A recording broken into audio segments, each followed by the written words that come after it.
In this video, we will show you how to generate trade reports on MT4 desktop. The first step is to open MetaTrader 4 on your desktop computer.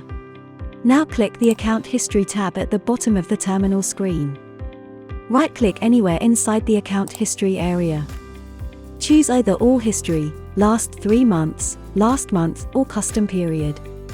You will now see that the period you selected is shown in the Account History tab. If you want to download this trading report, right-click again in the Account History tab. Then select Save as Report from the menu.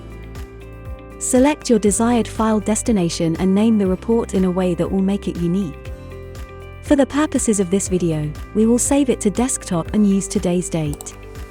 Your trade report will now be saved to your desktop as an HTML file viewable in your browser.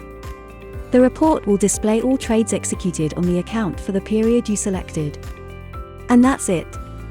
Congratulations, you've just generated your first trading report. Thank you for watching our FXChoice how-to video.